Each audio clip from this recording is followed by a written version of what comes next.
Les bonus du Podcapsuleur. Conférence du 10 novembre 2018 au Festival Bière à Lille. Les bières collaboratives.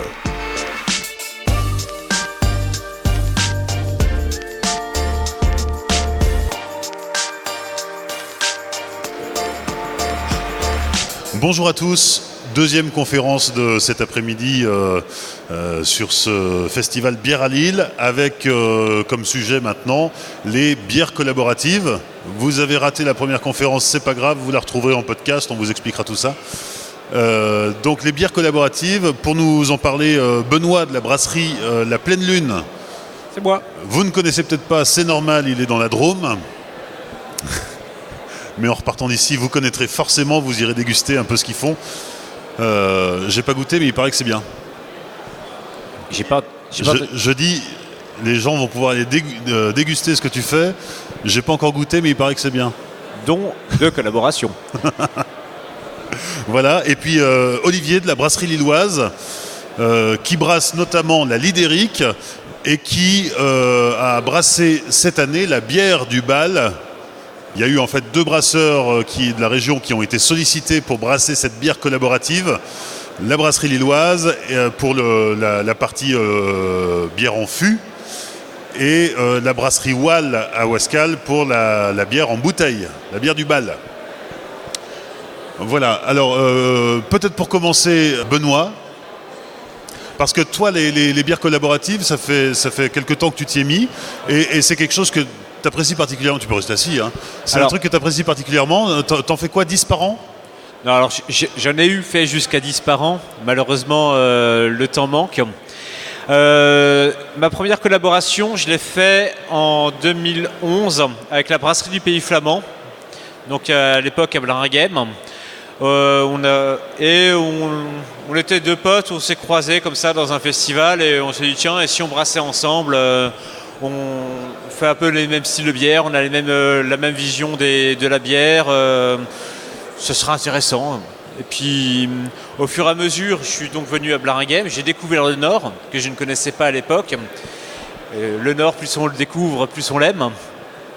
Et du coup, on a fait une bière qui à l'époque est une triple. Et cette triple, en fait, on a dû chercher, on a dû s'accorder sur le terme déjà. Qu'est-ce qu'une triple ? On a dû après, j'arrivais avec j'avais mon matériel, il avait son matériel. Est-ce que vous m'entendez en fait du coup je vais essayer de parler un peu plus fort du coup. Donc chaque brasseur a son matériel. Et quand on entre dans une autre brasserie, le matériel n'est pas le même. La vision de la bière n'est pas la même. Donc on doit s'accorder sur la bière, sa vision de la bière. On doit sortir de sa zone de confort pour faire une bière. Souvent qu'on n'a jamais fait.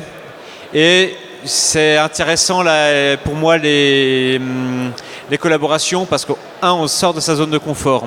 On va chercher des goûts, des saveurs qu'on n'oserait pas aller faire sinon. Parce que derrière, il faut se dire, il faut la vendre. Mais quand on est deux, on partage la bière et puis on partage les réseaux. On va partager nos expériences, nos techniques. On va vraiment, ces notions de partage. Tiens, moi, j'arrive à ce résultat-là en faisant comme ça. Moi, j'arrive à ce résultat, mais je fais comme ça. Et donc du coup, on a vraiment un échange technique. Je me suis aperçu au fur et à mesure des collaborations, puisque j'en ai fait du coup après un petit peu partout. J'en ai fait à Montréal, j'en ai fait à Bruxelles, j'en ai fait dans le sud de la France, j'en ai fait une en Espagne. Je me suis aussi aperçu qu'il y a une notion de relation humaine derrière aussi. C'est une aventure humaine, la collaboration. On va vraiment chercher la bière, ce qui est le dénominateur commun, et en fait, autour d'une bière, on va découvrir des amis. Beaucoup des gens avec qui j'ai collaboré sont devenus des amis aujourd'hui.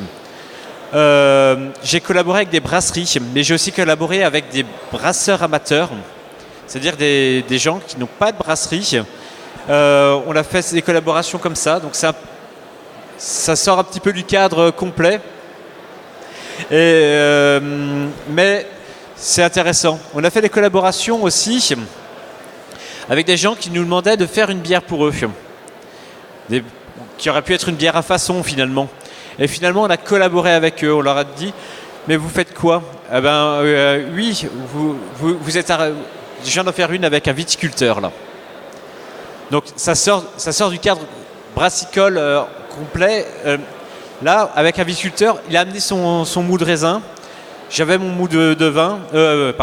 Il avait son mou de raisin, j'avais mon mou de bière. Et on a mélangé nos mous. Et on a fait une bière avec ces deux mous. Et ça peut être assez infini. Et toujours dans une relation humaine, technique. Parce que les fermentations du vin et de la bière, par exemple, sont assez similaires et assez diamétralement opposées, finalement. Humaine, technique, et puis après, il y a un côté commercial aussi, puisqu'on va chacun vendre nos bières, notre part de notre bière dans nos réseaux, et on va partager nos réseaux derrière. Voilà. Donc, l'intérêt que tu trouves dans ces collaborations, c'est intéressant de parler du côté humain, quand tu dis on est devenus amis, on est restés amis, mais avant ça, il y a un peu... Comment ça se passe, on se cherche, on se rencontre, ou il y a déjà... oui, il y a la passion commune autour de la bière, mais pas que. Alors, il y a plusieurs choses. Moi, j'ai des brasseries qui m'appellent de temps en temps, qui me disent « Je veux faire une bière, toi, je veux faire une collaboration avec toi. » Alors là, je suis un peu embêté. Je lui dis « Mais je te connais pas. Viens boire une bière à la brasserie. Ou alors je te rejoins à ta brasserie, on boit une bière et puis on parle. On échange nos vues. Donc ça c'est compliqué. Par contre, dans le bal, peut-être qu'aujourd'hui il y a un brasseur que je connais pas, avec qui je vais m'entendre super bien. Et puis à 10h, quand on sera tous à danser dans les années 80, on va continuer à papoter sur la bière. Et il va me dire lundi, si tu veux, j'ai une cuve qui est libre, viens brasser. Bon, lundi, ça m'arrange pas. Mais je peux venir la semaine d'après. Et du coup, on va décider, on fait une bière. Mais par contre, en général, on sait un peu ce qu'on veut comme bière. On va dire, je voudrais faire vraiment une bière, on va se donner un objectif. Et on va échanger après par mail, par téléphone, par texto. Parfois à 2h du matin, tu te réveilles, tu dis « j'ai une idée ». Texto. Ma femme, elle est super contente. Et on s'échange comme ça. Et puis après, on va dire peut-être qu'il faudra une petite semaine de plus parce qu'il y a un ingrédient un peu spécifique et je ne sais pas le trouver. Donc il va falloir chercher un fournisseur sur cet ingrédient. Et voilà, ainsi de suite. Souvent, c'est des rencontres. Ça commence par une rencontre. Et jamais, jusqu'à présent, je n'ai fait de bière où je me disais juste lui, ce serait super intéressant parce que c'est un joli nom, ça ferait bien sur ma carte de visite. Ça se fait pas mal, mais moi, je commence par l'aspect humain et après seulement, on va faire l'aspect technique. On s'entend, on va le faire. On s'entend pas, on boira des canons ensemble un autre jour et puis on verra quoi. Et puis on peut pas faire ça que tout le temps non plus, malheureusement, puisqu'on a 2 gammes régulières. Et ça, ce système, généralement, ce sont des bières qui vont être présentes une fois. Oui, c'est des bières éphémères. Généralement, c'est des bières éphémères. Il arrive de temps en temps que la bière éphémère entre dans la gamme définitivement. J'en ai une comme ça qui s'appelle l'Agent de la Lune. Qui était censé être brassé une fois et qui aujourd'hui est une de mes meilleures ventes dans la brasserie. Et il y a toujours marqué 5 ans après, bière de collaboration avec la personne qui l'a fait. Et alors est-ce qu'il y a une relation confrères, concurrents parce que les brasseurs aiment bien échanger, découvrir ce que font les autres, mais partager les détails des recettes ou le mode de fabrication, c'est un peu moins sûr. Mais d'où l'importance de travailler avec des gens avec qui on a une affinité.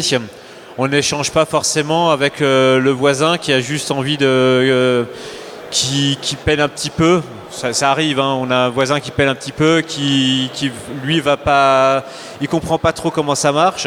Alors soit on s'entend super bien avec lui, et effectivement on va faire une bière avec lui, mais si c'est quelqu'un qui juste à nous mettre des bâtons dans les roues commercialement, parce que on fait de la bière, mais il faut aussi qu'on la vende pour faire qu'on vive, qu'on rembourse nos banques, mine de rien, et puis qu'on verse les salaires à la fin, puis nos impôts, puis nos TVA, et puis bref, on va quand même échanger avec des gens avec qui on a des affinités.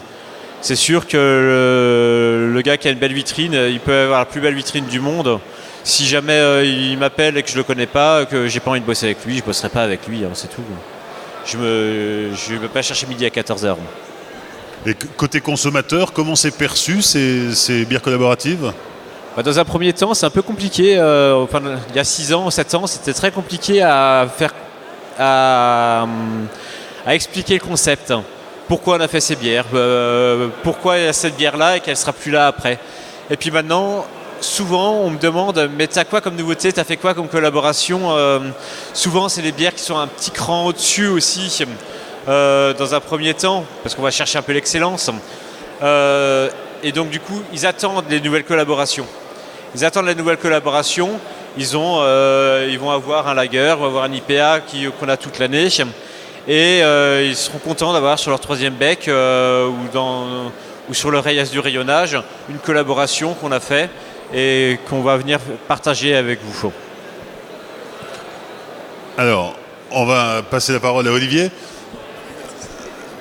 Donc... Oui, Benoît est très bavard, je pense qu'il a déjà dit pas mal de choses. Mais il nous a dit, hein, je suis plutôt bon à l'oral, on a vu.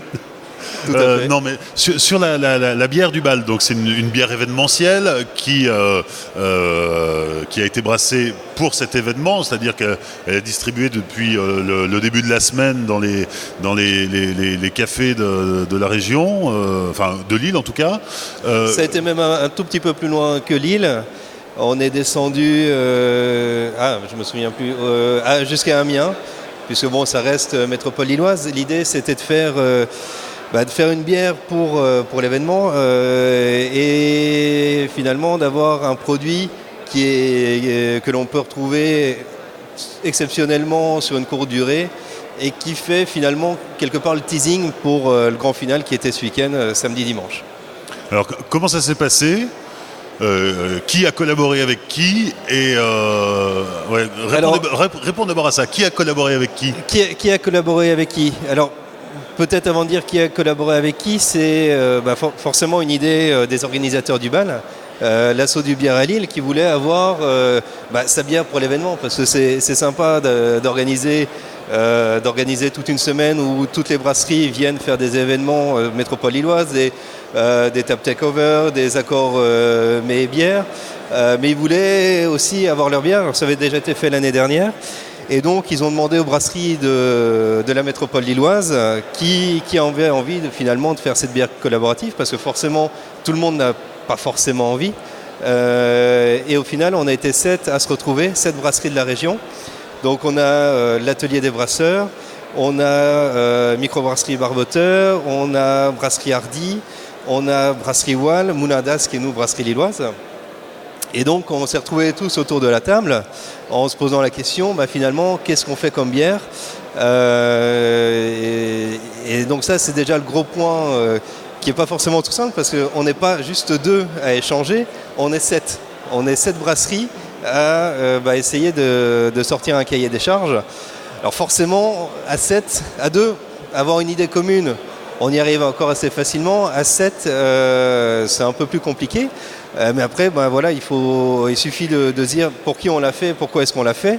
Et de là, un cahier des charges est sorti assez facilement et assez rapidement pour sortir la bière du bal. Donc on s'est dit, idéalement, bière à Lille, autant aller chercher des matières premières le plus localement possible. Donc ça va aussi bien pour les maltes que pour les houblons. Et qu'est-ce qu'on a, nous, dans notre patrimoine du Nord, qui est finalement assez commun avec la Belgique. On s'est dit, pourquoi pas mettre un peu de sucre candi, ça ramène un peu de rondeur, c'est sympathique. Un peu d'écorce d'orange, donc on a ce goût un peu orangé. Donc voilà, la première grosse partie qui a été un échange, qui est un échange sympa d'être à 7 autour de la table, c'est déterminer la recette. Et une fois qu'on a la recette, qui la brasse ? Et donc pour ça, on a déterminé finalement qui a envie de faire quoi, quelles sont nos capacités de brassage, parce que Tout le monde n'a pas la même capacité de brassage et il faut pouvoir produire assez pour le bal, mais pas forcément trop. Donc il y en a qui vont avoir des unités de production un peu trop petites pour ce qui est demandé et d'autres peut-être un peu trop grosses pour ce qui est demandé. Puisque, exemple tout bête, si on a une salle de brassage qui fait un 20 hectos, on ne sait pas sortir 10 hectos. Et de là, on commençait à ressortir quelques brasseries qui pouvaient le faire. Et puis aussi tout simplement, qui a la capacité de production à ce moment-là. Si le cahier de commande il est plein, il y a certaines brasseries qui ont dit moi ça va être un peu compliqué parce que là j'ai d'autres commandes que je dois honorer avant puisque je me suis engagé. On a aussi fait le tour de nos clients. Certains clients sont communs, d'autres non. Et voir qui pouvait prendre quoi pour déterminer la quantité à produire. Et alors, toi, quand tu es arrivé à cette première rencontre où on se met autour de la table avec 6 autres brasseurs pour définir une recette, tu savais déjà que tu allais repartir avec le bon de commande ou non, c'était pas le but. C'était pas désigné. Non. Alors, c'était pas le but. Le but, c'était de pouvoir échanger avec les autres brasseurs.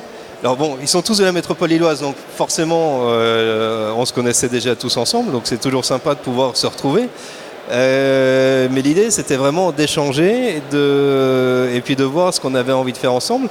Et dans tous les cas, toute la commercialisation, il n'y a aucun moment où on a dit c'est la bière brasserie lilloise. Non, c'est bière collaborative et on l'a chaque fois vendu, bière collaborative, et il y a toutes ces brasseries qui ont participé. Bien évidemment, c'est pas la recette ne m'appartient pas. Et même un peu plus loin, au niveau de la commercialisation, on est plusieurs, donc il y a aussi derrière un partage de tout simplement de la recette de la menthe. Et alors la brasserie lilloise avait déjà fait d'autres collaborations par le passé ou c'est une première ? Alors on avait déjà fait d'autres collaborations et je vais rebondir sur ce que Benoît disait. J'ai aussi fait des bières dites à façon. Et c'est vrai que si le client vient et dit juste je veux faire ça, c'est vachement moins sympa et généralement ça aboutit pas. Par contre, quand le client vient et qu'il y a un vrai échange, qu'il ait une brasserie ou pas, qui veulent juste commercialiser, mais qui vient et qui l'explique et qu'il y a vraiment des échanges, on monte, on crée la recette ensemble et ça c'est sympa. Et on peut parfois aller sur des choses que nous on ne fait pas dans notre gamme et c'est sympa d'aller parfois se mettre un peu en danger. Et de réfléchir sur des choses dont on n'a pas l'habitude. Donc cette expérience de collaboration, c'est toujours très positif. Ça permet en permanence malgré tout de se remettre en question, de réfléchir un peu différemment, de sortir de ce qu'on a l'habitude de faire. Et alors nous, notre brasserie elle est encore relativement jeune, ça fait 1 an et demi qu'on est là, et c'est le genre de choses que je souhaite continuer à faire. Donc on a dit que les bières collaboratives, y avait un vrai travail de conquête à faire auprès du consommateur, qui regarde ça un peu comme un produit nouveau forcément, qui vient d'apparaître. Quelle est la place du marketing dans tout ça ? Comment est-ce qu'on vend sa bière ? Benoît ? Je dirais que comme toute bière, le marketing est... J'aime pas ce mot, pour moi c'est un gros mot. Je préfère parler de présentation de la bière, de l'étiquette. Quand on essaie de bien présenter sa bière, on essaie de mettre une étiquette qui nous plaît. Et l'étiquette est pensée en collaboration aussi. Et derrière, on va dire le marketing, Facebook, communication, mise en avant de cette collaboration humaine, technique, financière, elle est importante. Mais finalement, il n'y a pas de... Quelle que soit la brasserie, quelle que soit la bière, c'est jamais qui m'a... C'est un petit peu dur ce que je vais dire, mais c'est souvent une question de communication et de marketing. Beaucoup de brasseries vont aller beaucoup plus loin avec un très bon marketing que des brasseries, leurs voisines, qui finalement sont aussi bonnes en qualité, mais qui ne savent pas dire « j'existe ». Et finalement, le marketing, c'est dire « j'existe ». Donc, Et puis il y a un vrai travail pour convaincre le consommateur, parce qu'une bière qui mélange le mou de bière et le mou de vin, par exemple, c'est quelque chose qui est très surprenant et complètement inhabituel. Bah ça, c'est tout est dans la bouteille. Si ce qui est dans la bouteille est bien, finalement, ça se vendra toujours. Ou si c'est trop en avance, ça ne marchera pas. J'ai fait une bière qui s'appelle la Brésil liquide il y a 4 ans. La Brésil liquide, c'était une bière fumée, salée, avec du cumin. Un bretzel, quoi. Et j'ai jamais vendu. J'ai simplement jamais vendu. Et même les Alsaciens n'en ont pas voulu? Non, après, peut-être que je me suis peut-être pas assez battu pour la vendre, mais je l'ai jamais vendue. Il y a d'autres brasseries qui l'ont fait. Ça s'est très bien vendu. C'est une bière que je suis allé refaire en collaboration à Montréal avec la brasserie Benelux et qui aujourd'hui en Amérique du Nord est considérée comme une des bières les blanches, une bière de blé, les plus originales d'Amérique du Nord. Donc c'est... Ouais. Donc il y a un vrai travail à faire aussi auprès des consommateurs pour les initier et les inviter à découvrir de nouvelles recettes et de nouveaux produits. Après, pour qu'une bière marche, souvent pour qu'une bière marche, il suffit qu'il y ait une personne qui se passionne pour cette bière et qui en parle très fort. Vous prenez quelqu'un qui a pignon sur rue sur les réseaux sociaux et qui adore une bière, il va en parler, il va la marteler en permanence et elle va se vendre toute seule. Alors que la même bière, la brasserie d'à côté, il va pas l'aimer, et exactement la même bière, elle se vendra jamais. Donc lui, le marketing est important. Même si j'aime pas ce mot-là, le marketing d'une bière est important pour la vendre. Mais j'estime que avant le marketing quand même, si ce qu'il y a dans la bouteille est bon, la première fois il va falloir convaincre, la deuxième fois il va falloir convaincre, la troisième fois ils ont dit les 2 premières fois c'était bon, donc la prochaine fois on vous fait confiance. Nos clients sont aussi nos copains souvent. Je vends pas au supermarché par exemple. Et donc mon réseau de distribution me fait confiance quand je leur dis j'ai fait un Black Milkshake IPA avec la brasserie de la Goutte d'Or à Paris, et ben c'est déjà tout vendu alors qu'elle n'est même pas encore en bouteille. Qu'est-ce que t'as encore jamais mis dans tes bières et que t'aimerais pouvoir un jour Je sais ce que je ne veux pas mettre. Alors, par exemple, je ne mettrai jamais de cassoulet. Ah oui, ça vient de se faire, ça. On n'a pas encore goûté, mais... La seule, on va dire les 2 seules choses d'origine animale, je ne suis pas végan, loin de là, mais pour moi, d'une bière, c'est végétal. L'origine est végétale, donc je ne mets pas de matière animale dedans. Donc, en dehors du miel et du lactose. C'est les 2 seules choses que je m'autorise. On a tellement de choses à faire. On a des palettes de saveurs tellement importantes, rien qu'avec les différents maltes, les différents houblons, les différentes levures, les différentes formes de fermentation, suite fermentaire, qu'on a déjà suffisamment à s'amuser. Quel est l'ingrédient que j'aimerais utiliser un jour, qui me fait rêver? La myrte. La quoi? La myrte. Ouais, développe. La myrte. Qu'est-ce que c'est que la myrte? La myrte, c'est une baie qui est utilisée, qui était utilisée dans les cervoises et qui a un côté fruit noir. C'est assez indescriptible, mais que je trouve ça vraiment excellent. Et enfin, je ne saurais même pas vous le décrire, mais c'est quelque chose que j'aurais envie de faire partager avec mes clients et avec mes copains dans une bière, parce que j'estime que c'est quelque chose qui entrerait bien dans la conception d'une bière. Même question à Olivier, qu'est-ce que tu n'as encore jamais osé mettre dans une bière et qu'est-ce que tu aimerais un jour pouvoir exploiter?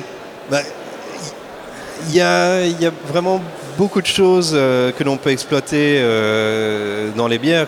Comme disait Benoît, voilà, il y a énormément de houblon, énormément de fruits, énormément d'autres végétaux que l'on peut exploiter. Alors lesquels, je ne sais pas encore, ça dépendra de l'inspiration du moment. Là où je suis aussi très d'accord avec lui, c'est que l'animal n'a rien à faire dans une bière. Puis d'un point de vue réglementaire, il me semble que c'est pas autorisé, mis à part le miel. Voilà, faut pas faut que ça reste une bière. Quand on voit, je vois certaines brasseries qui, la dernière chose que j'ai vue, c'est mettre des huîtres dans une bière. Moi, je suis désolé, c'est pas mon truc. J'aime beaucoup, je m'inspire beaucoup des bières belges parce que c'est finalement notre patrimoine du Nord. C'est le type de bière que j'aime bien. Et je pense qu'on peut déjà effectivement bien assez s'amuser en restant dans ce qu'on a toujours mis dans une bière, quoi. Merci à tous les deux, hein. On va vous laisser retourner à vos stands et puis tenez-nous au courant si une bière collaborative arrive entre vous un de ces jours. On va peut-être devoir discuter un peu. Mais ça peut être, Et picoler un peu. ça peut être un bon début. Si vous avez des questions, allez-y, n'hésitez pas, soit maintenant, soit tout à l'heure sur les stands des brasseurs. Merci.